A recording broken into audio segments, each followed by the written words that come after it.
அடுத்து நாம சந்திக்க போறவங்க இப்ப உயர்நிலை 1ல படிக்கிறாங்க. அடுத்த வருஷம் புதுசா கட்டப்பட்டு வர ஸ்கூல் ஆஃப் தி ஆர்ட்ஸ்ல சேர்ந்து படிக்க போறாங்க. அவங்க டான்ஸ்னா, அதாவது நடனம்னா கொள்ள பிரியாங்க. நிறைய போட்டிகள்ல பங்கெடுத்திருக்காங்க. நம்ம தொலைக்காட்சி நிகழ்ச்சிகளை கூட நிறைய ஆடி இருக்கிறாங்க. பரிசுகளும் நிறைய வாங்கி இருக்கிறாங்க. தனக்கு பிடிச்ச துறையில படிச்சு முன்னுக்கு வரணும் அப்படிங்கறதா அவங்களுடைய எண்ணம். அதுக்கான ஒரு வாய்ப்பும் இப்ப அவங்களுக்கு கிடைச்சிருக்கு. வாங்க அவளை சந்திப்போம்.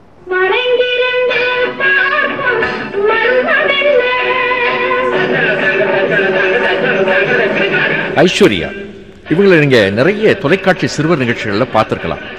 இவங்களுக்கு நடனம் ஆடுறதுல எப்படி ஆர்வம் ஏற்பட்டது? நான் சின்ன வயசில் இருக்கும் போதே எனக்கு நடனத்தில் ஆர்வம் இருந்தது. எப்படி இந்த ஆர்வம் வந்துச்சுன்னு கேட்டிங்கன்னா, என் பெற்றோர்கள் நிறைய கலை நிகழ்ச்சிக்கெலாம் கூட்டிகிட்டு போவாங்க. அப்போ அங்கே உள்ள நடன கலைஞர்கள் ஆடும்போது அந்த நடனத்திலே இந்த முக பாவனைகள், நளினம் இதெல்லாம் பார்த்துட்டு எனக்கு இந்த நடனத்தில் ஆர்வம் ஏற்பட்டது. அது மட்டும் இல்லை, முக்கியமாக என் அம்மா ஒரு ஒப்பனை கலைஞர். அவங்களுக்கு நிறைய நிகழ்ச்சிகள்லாம் ஏற்படும் போது என்னையும் அழைத்து செல்வாங்க. அப்போ அங்கே நம்மளாம் நிகழ்ச்சிகள் நடைபெறும். அப்போ நடன நிகழ்ச்சியும் நான் பார்த்து அப்போதான் என்னோட நடன ஆர்வம் மேலும் கூடினுச்சு. இதோட முக்கிய காரணம் என் பெற்றோர் தான் நான் சொல்லுவேன். ஏன்னா என் பெற்றோர் எனக்கு நிறைய ஊக்கமும் ஆதரவும் அளித்திருக்காங்க. என் பெற்றோர் மட்டும் இல்லை, என் பாட்டி தாத்தா எனக்கு நிறைய ஆறுதல் அறிவுரை எல்லாத்தையும் சொல்லுவாங்க.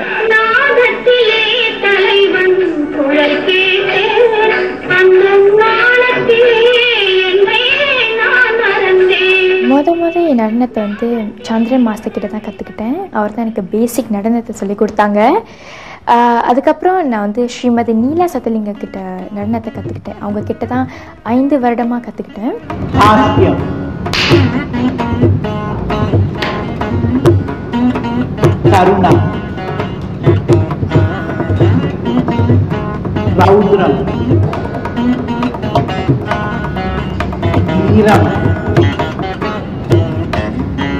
அயானந்தம், ஈவத்சம், அத்புதம்,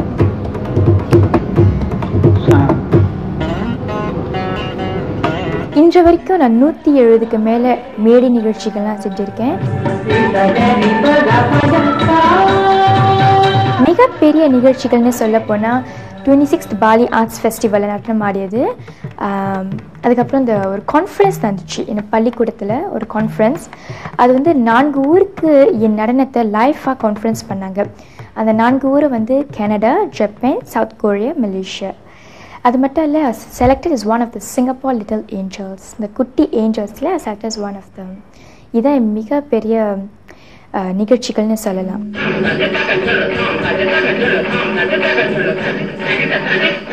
பரவாயில்லையே, நிறைய நிகழ்ச்சிகளை கலந்துட்டு நடனம் ஆடி இருக்காங்களே. அது சரி, படிப்புல இவங்க எப்படி? நான் 3வது படிக்கும் போது இந்த புது சப்ஜெக்ட் வந்தப்போ எனக்கு ரொம்ப பயமாக இருந்துச்சு. 4 சப்ஜெக்ட், புது சப்ஜெக்ட் வேறு, என்னால் கோப் பண்ண முடியுமான்னு. ஆனால் என்னோடய பெற்றோரும் என்னோட பாட்டி தாத்தாவின் ஆதரவும் அவங்க என்கிட்ட சொல்கிறது தான், 2மே இருக்கிறது ரொம்ப நல்லது, வாழ்க்கையில் உனக்கு இதெல்லாம் ரொம்ப உதவும்னு. அதனால் நானும் கால அட்டவணை செஞ்சு அது தனியாக பிரிவுலாம் செஞ்சு வச்சுருந்தேன். பிரைமரி 6ல் பிஎஸ்எல் முடிஞ்சோடனே கன்ஃபார்ம் எக்ஸ்பிரஸ் ஸ்ட்ரீம். அப்புறம் இந்த வருடம் நான் செக் 1 படிக்கிறேன். தெக்வாய் உயிரிலை பள்ளியில் படிக்கிறேன். தெக்வாய் உயிரிலை பள்ளி எனக்கு நிறைய விதத்தில் உதவி செஞ்சுருக்காங்க. இந்த 1 வருடம் கூட அவளை 6 மாதம் தான் ஆகிருக்கு. அதுக்குள்ளேயே எனக்கு நிறைய நிகழ்ச்சிகள்லாம் பள்ளிக்கூடத்தில் ஏற்பாடு பண்ணியிருக்காங்க. அதை நினச்சி இந்த தெக்வாய் உயிரிலை பள்ளிக்கு ரொம்ப நன்றி கூறணும். ஸ்கூல் ஆஃப் ஆர்ட்ஸ்க்கு போகவிருக்கிறீங்க இல்லையா? உங்களுக்கு இந்த பள்ளிக்கு எப்படி முதல்ல அட்மிஷன் கிடைச்சது? எப்படி உங்களுக்கு என்ன முதல்ல வந்துச்சு, நம்ம இந்த மாதிரி ஒரு பள்ளியில் சேருவோம் அப்படின்னு சொல்லுங்களேன்.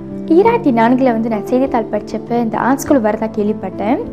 அப்போ என்னோட வருடத்தில் தான் வரும்னு எனக்கு தெரியாது. ஆனால் அந்த ஸ்கூலுக்கு போகணுன்னு எனக்கு அந்த வயசுலேருந்து ஆர்வம் இருந்துச்சு. அப்புறம் நான் 6வது படிக்கும் போது என் தொடக்கப்பள்ளியில் ஆர்ட் ஸ்கூல் ஒரு உரை கொடுக்க வந்தாங்க. அப்போ 2008 இந்த ஆர்ட் ஸ்கூல் திறக்கிறாங்கன்னு சொன்னப்போ உறுதியாக நான் பள்ளிக்கூடத்துக்கு நான் போகணுன்னு இருந்தேன். அப்போ என் பெற்றோர்கிட்ட இந்த பள்ளிக்கூடத்தை பற்றி சொன்னப்போ அவங்க என் ஆர்வத்துக்கு சம்மதம் தெரிவித்தாங்க. சின்ன வயசுலேருந்து என்னோடய புகைப்படங்கள், சான்றிதழ்கள், கோப்பிகள் எல்லாத்தையும் சேர்த்து வச்சனால ஒரு போர்ட்ஃபோலியோ செய்ய அவங்களுக்கு ரொம்ப சுலபமாக இருந்துச்சு. அப்புறம் நம்ம அப்ளிகேஷன் சைன் பண்ணிட்டோம். அவங்க நம்மளை நேர்முக தேர்வுக்கு கூப்பிட்டாங்க. நான் நிறைய தொலைக்காட்சி நேர்முக தேர்வுக்கெலாம் செஞ்சுருக்கேன். ஆனால் இந்த ஆர்ட் ஸ்கூலோட நேர்முக தேர்வு ரொம்ப வித்தியாசமாக இருந்துச்சு. எப்படின்னா வெறும் ஆடிஷன் மட்டும் இல்லாமல் 2 விதமான கலைகளை நம்மளுக்கு கற்றுக் கொடுத்தாங்க. ஆடிஷனுக்கு பிறகு நான் பேலி கற்றுக்கிட்டேன், கொஞ்சம் ஸ்டெப்ஸ் பேலியில், கொஞ்சம் இசை இப்படி வாசிக்கிறது கூட கற்றுக்கிட்டேன். ஸோ இது ரொம்ப புதுமையாக இருந்துச்சு இந்த ஆர்ட் ஸ்கூல். அதுக்கப்புறம் எனக்கு இந்த கன்ஃபர்மேஷன் ஸ்லிப் கிடச்சிச்சு, இந்த மாதிரி நான் ஸ்கூலுக்கு செலக்ட்னு. எனக்கு ரொம்ப சந்தோஷமாக இருந்துச்சு. ஏன்னா எல்லாருக்கும் கிடைக்க முடியாத இந்த வாய்ப்பு எனக்கு கிடைச்சிருக்குன்னு எனக்கு ரொம்ப மகிழ்ச்சியாக இருக்கு. இத்தனை மாணவர்கள் வந்து விண்ணப்பிச்சிருந்தாங்க இந்த ஸ்கூல் ஆஃப் ஆர்ட்ஸ்க்கு.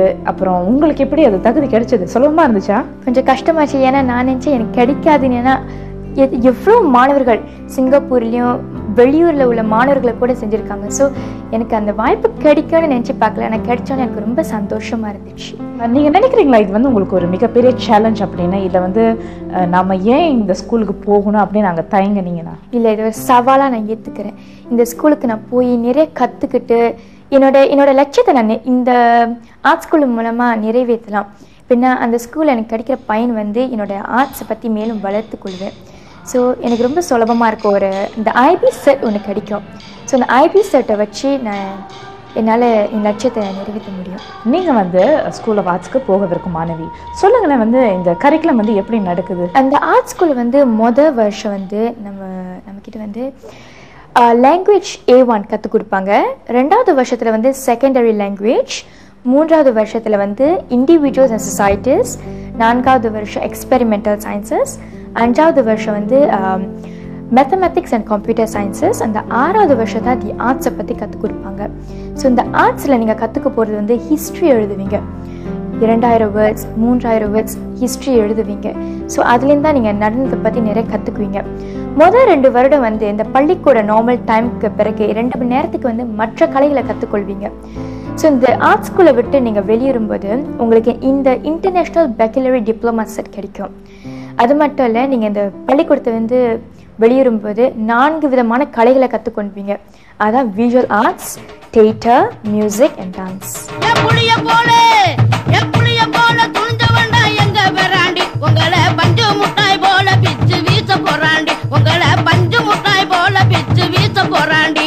எத்தில்லா டாங்கு டாங்கு சும்மா திருப்பி போட்டு வாங்க, எத்தில்லா டாங்கு டாங்கு சும்மா சீறி விட்டு வாங்க. இந்த சூழ்நிலை வந்து எப்படி இருக்க போதுன்னு நினைக்கிறீங்க? 2008 நீங்க உங்க ஸ்கூல்ல சேர்ந்தோன்னே நான் காத்திருக்கேன். அந்த நாளுக்காக நான் ரொம்ப காத்திருக்கேன். இந்த ஆர்ட் ஸ்கூலுக்கு போய் அங்கே என்ன கற்றுக் கொடுப்பாங்க, எனக்கு ரொம்ப புதுமையாக இருக்குது. ஸோ அந்த ஸ்கூலுக்காக நான் ரொம்ப காத்திருக்கேன். நிறைய பெற்றோர்கள் நினைக்கலாம் இந்த மாதிரி பிள்ளைங்க வந்து கலையில் ஈடுபட்டிருந்தாங்கன்னா படிப்பை விட்டுருவாங்க, படிப்பை கோட்டை விட்டுருவாங்க அப்படின்னு நினைப்பாங்க. உங்களுக்கு வந்து உங்களுடைய பெற்றோர்கள் வந்து எப்படி உதவி இருக்காங்க? என் பெற்றோர் வந்து முதல்ல என்கிட்ட சொன்னது வந்து டைம் மேனேஜ்மெண்ட் ரொம்ப முக்கியம்னு. அதனால் நான் வந்து சொந்தமாக டைம் டேபிள் செஞ்சேன். இந்த மாதிரி படிப்புக்குன்னு சில மணி நேரம், நடனத்துக்குன்னு சில மணி நேரம் பிரிச்சிருக்கேன். இதை நீங்கள் வந்து பின்பற்றினால்தான் என்னால் வந்து இவ்வளோ தூரம் வந்திருக்க முடியுது. பெற்றோரோட உதவி, ஊக்கம் இதெல்லாம் வைத்து தான் நான் இவ்வளோ தூரம் வந்திருக்கேன்னு நான் நினைக்கிறேன். கலைக்கும் சம நேரம், அப்போது கல்விக்கும் சம நேரம் சொல்லும்போது உங்களுக்கு அது ஒரு ரொம்ப கஷ்டமாக இல்லையா? பெரிய பேர்டனாக தோணாதா?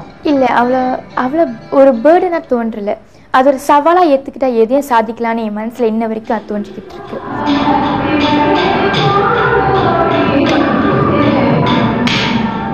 சின்ன வயசுலேயே வந்து எனக்கு நடனம்னா என்னவே தெரியாது. இந்த 2 வயசில் இருக்கும்போது அப்போ வந்து எல்லாரும் படிக்கிறத நான் பார்த்துருக்கேன்.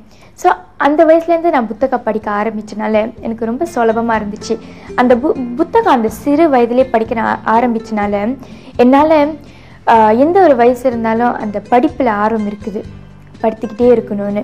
அப்புறம் தான் வயது ஏற ஏற என் பெற்றோர் சொன்னாங்க, இந்த மாதிரி படிப்பு மட்டும் இருக்கக்கூடாது, ஒரு விதமான கலையும் நீ கற்றுக்கொள்ளு. அப்போ தான் இந்த நடனம் பற்றி கற்றுக்கொண்டேன். என்னோட ஒளிந்திருந்த திறனை கண்டுபிடித்தவங்க என் பெற்றோர் தான். ஒரு இசை வட்டு போட்டு நான் ஆட சொன்னாங்க. அப்போ நான் ஆடினப்போ என்னோட திறனை அவங்க தான் கண்டுபிடிச்சி நான் நிச்சயமாக அந்த நடனமணியாக தான் ஆவேன்னு ஒரு உறுதியோடு என்னை நிறைய வகுப்புக்கெலாம் அனுப்புனாங்க.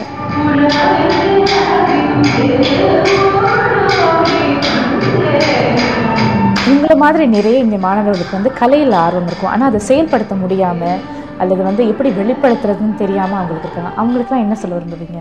நான் ஒரு பழமொழி சொல்கிறேன். சித்திரமும் கைப்பழுக்கும் செந்தமிழும் நாப்பழுக்கும் என்று நம்ம பெரியவர்களாக சொல்லியிருக்காங்க. நமக்கு கலையில் ஆர்வம் இருந்துச்சுன்னா நம்மளுக்கு அதில் ஈடுபாடு இருக்கிறது ரொம்ப அவசியம். அதோட நம்ம வந்து அந்த கலையில் எந்த கலையில் நம்ம ரொம்ப ஆர்வமாக இருக்கோமோ அதை பயிற்சி செஞ்சால் தான் அதை நம்மளால தேர்ச்சி பெற முடியும்.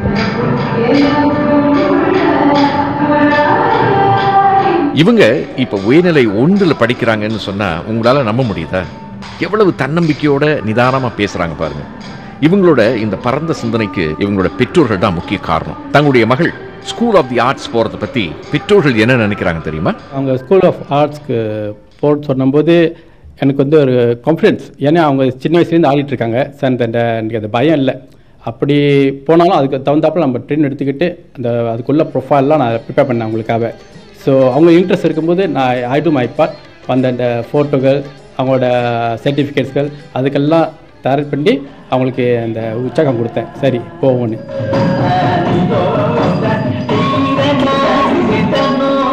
அவங்க ஸ்கூல் ஆஃப் ஆர்ட்ஸ் போகணுன்னு சொன்னபோது எனக்கு ரொம்ப சந்தோஷம். எனக்கு அதில் ரொம்ப திருப்தி. செகண்டரி ஸ்கூலில் விட ஸ்கூல் ஆஃப் ஆர்ட்ஸ் போகிறதுல. ஏன்னா எனக்கு தெரியும் அவங்களுக்கு ரொம்ப திறமை இருக்குது நடனத்தில். அந்த வகையில் அவங்களுக்கு நான் ரொம்ப உதவி பண்ணது வந்து அவங்களுக்கு காஸ்டியூம் பார்த்து நான் தைச்சி கொடுத்தது, அவங்களுக்கு மேக்கப் ஒப்பனையெல்லாம் நான் தான் எல்லாமே பண்ணி கொடுப்பேன். அதனால் எனக்கு தெரியும் அவங்களுக்கு வந்து அந்த திறமை இருக்குது. ஸ்கூல் ஆஃப் ஆர்ட்ஸில் வந்து அவங்க படிப்புலேயே வருவாங்க, அவங்க நடனத்துலேயோ வருவாங்கன்னு எனக்கு ரொம்ப நம்பிக்கை இருக்குது. ஐஸ்வர்யாவோட குரு திருமதி நீலா சத்தியலிங்கம். மாமின்னு தான் எல்லாரும் அவங்கள செல்லமா கூப்பிடுவாங்க. இவங்க ஐஸ்வர்யாவை பற்றி பெருமையாக சொல்கிறாங்க. ரொம்ப ஒரு ஆர்வமுள்ள மாணவியன்னு தான் சொல்ல வேண்டும். முதல் நாள் தொட்டு இன்று வரை தவறாமல் கிளாஸுக்கு வருவாள். அதே ஒரு ப்ளஸ் பாயிண்ட் தான். ஒரு நாள் அவள் கிளாஸ் மிஸ் பண்ணுறதில்லை. அதுலேருந்தே எனக்கு தெரியும் அவளுக்கு அவ்வளோ ஒரு பற்று இருக்குது நாட்டியத்துலேருந்து. முக்கியமாக அவளை பற்றி சொல்கிறது மறக்காமல் பண்ணுவாள். ஒரு கிளாஸில் ஒன்று சொல்லி கொடுத்தா அடுத்த கிளாஸுக்கு மறக்காமல் பண்ணிடுவாள். படிக்கிறதும் ரொம்ப ஃபாஸ்ட்டாக எல்லாம் பிக்கப் பண்ணிடுவாள்.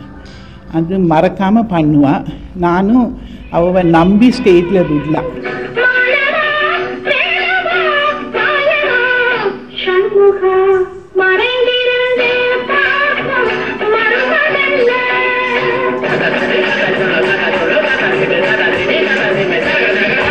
ஒரு ஐட்டம் ஒரு நாளில் சொல்லி கொடுத்தாலும் அடுத்த நாள் அந்த ஐட்டம் போய் பண்ணு சொல்கிறதுக்கு ஒரு தைரியம் எனக்கு இருக்கு.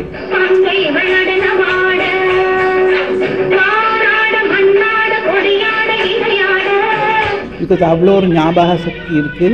நல்லா பண்ணுவா. ரொம்ப ஸ்ரத்த.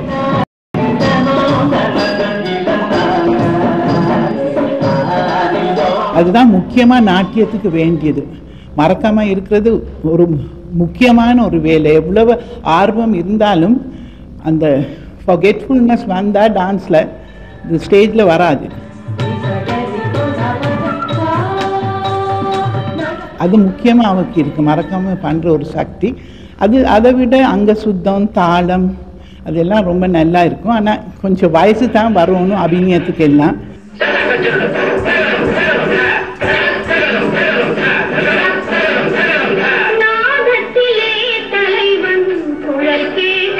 தாளம் அங்க சுத்தமெல்லாம் ரொம்ப பிரமாதமா இருக்கு. அடுத்த வருஷம் மாணவர்களுக்கு கதவு திறக்க போற ஸ்கூல் ஆஃப் தி ஆர்ட்ஸ் பத்தி திருமதி நீலா சத்தியலிங்கம் என்ன நினைக்கிறாங்க? இப்படி ஒரு ஸ்கூல் எப்போ ஆரம்பிச்சிருக்கணும். இப்போவாது நான் ரிட்டையர் பண்ண முந்தி ஒரு ஸ்கூல் ஆரம்பிச்சாச்சு. எனக்கு அதை பற்றி ரொம்ப சந்தோஷமாக இருக்குது. அது என் மாணவி முதலாக அதில் தேர்ச்சி பெற்றிருக்கான்றது எனக்கு ரொம்ப பெருமை. அவன் நல்லா வரவனும் நல்ல புகழ் பெற்று பெரிய நடனமணியாக வரவனும் வாழ்த்துகிறேன். அது எனக்கு ரொம்ப பெருமையாக இருக்குது.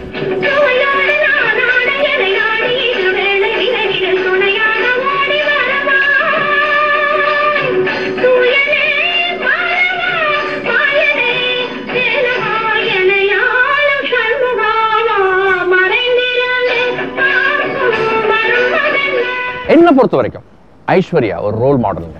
எப்படின்னு கேக்குறீங்களா? எனக்கு ரொம்ப டான்ஸ் பிடிக்குங்க, எனக்கு அதுல ரொம்ப ஆர்வம் இருக்கு அப்படின்னு சொல்லிட்டு இருந்தா மட்டும் போதுவாங்க? சொல்லுங்க.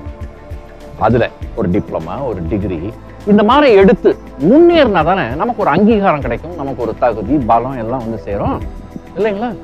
இப்ப பாருங்க, இன்னைக்கு நிறைய இளைஞர்கள் நடன குழுக்கள்ல சேர்ந்து டான்ஸ் ஆடுறாங்க. கிட்ட பொழுதுபோக்குங்கிறாங்க, ஹாபி அப்படின்னு சொல்றாங்க. கொஞ்ச நாள்லயே காண போயிடுறாங்க. ஆனா ஐஸ்வர்யா அப்படி இல்லை. நடனத்தை தன்னுடைய பேஷன் அப்படின்னு சொல்றாங்க, அதுக்காக உழைக்கவும் அவங்க தயாராயிட்டாங்க. இப்படிதாங்க இருக்கு. வாழ்த்துக்கள் ஐஸ்வர்யா. ஒரே ஒரு ஆசை, அது பேராசையா கூட இருக்கலாம்.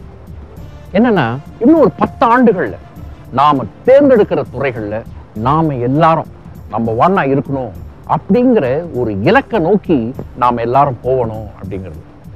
எத்தனை காலம் தான் நம்ம இந்த ஃபாலோவர்ஸாவே இருந்துட்டு இருக்கிறது? அப்படியே இருந்து நம்ம என்ன சாதிச்சோம்? லீடர்ஸா மாறணுங்க நம்ம எல்லாரும், தலைவர்கள். நம்ம தேர்ந்தெடுக்கிற துறைகள்ல நாம எல்லாரும் தலைவர்களா மாறணும். அதுக்கு கடுமையா உழைக்கணுங்க. சும்மா பாட்டு கேட்டுக்கிட்டு நேருப்ப கூட்டமாவே இருந்துட்டு இருக்கிற அந்த நிலைமையில இருந்து நம்ம மாறணுங்க. நம்ம எதை செஞ்சாலும் அதுல ஏதாவது நம்ம கத்துக்கணும். அதுதான் நம்முடைய இலக்கா இருக்கணும். இது என்னுடைய ஆசைதான்.